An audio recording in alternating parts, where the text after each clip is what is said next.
Bible's an important book, but it's really long. Yeah, it's a collection of many books written over a long period of time, but altogether they tell one unified story. So, what's the story of the Bible?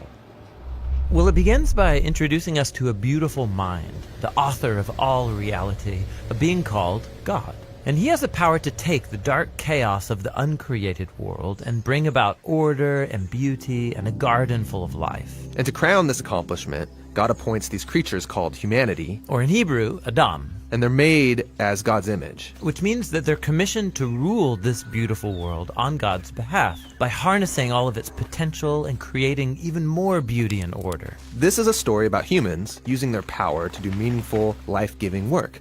But the question is, how? Yeah, humanity now faces a choice that's represented by a fruit tree. So humans could partner with God and find freedom by trusting in his knowledge of good and evil.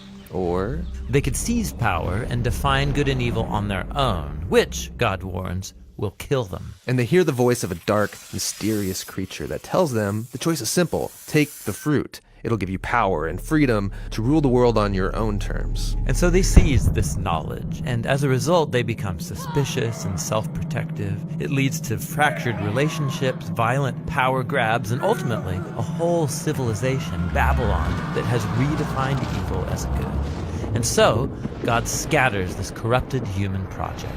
And here the story of the Bible takes an important turn.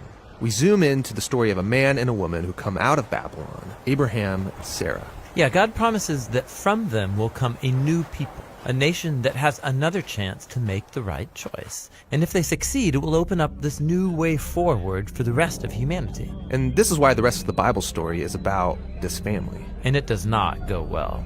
Despite God's personal guidance, Abraham's family gives in to that same temptation to redefine good and evil on their own terms, apart from God. Even when their best people were in charge, rulers who loved God's guidance and had divine wisdom, even they gave in. And so Israel was warned by their own prophets that these choices would lead them back to Babylon, this time as conquered captives living in exile, and that's exactly what happened.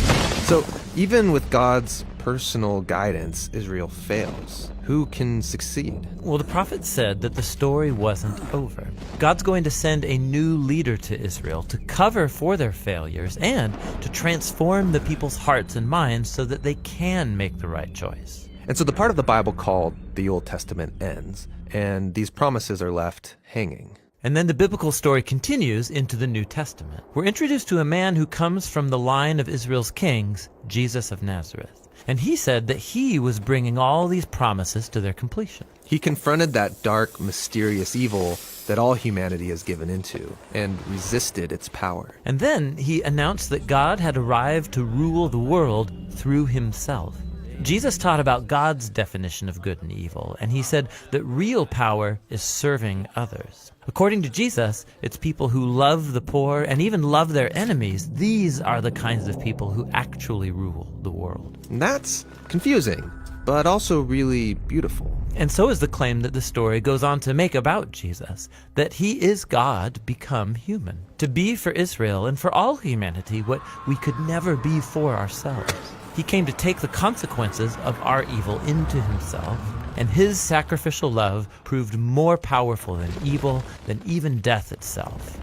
So now humanity's presented with a new choice. Represented by a new tree. Stick with the old way of being human, or venture into this new way. And in the story, those who choose the way of Jesus find themselves energized by God's own power. People who know that they are loved and forgiven by God can become people who love and forgive others in return.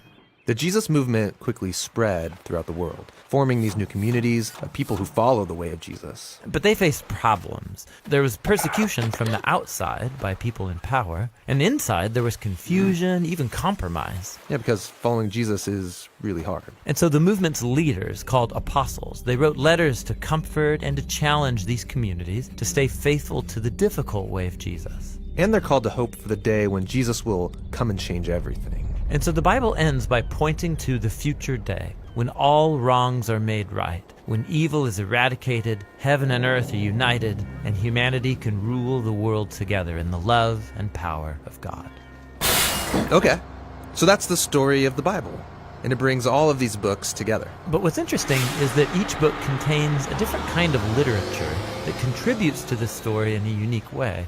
And that's what the next video will begin to explore.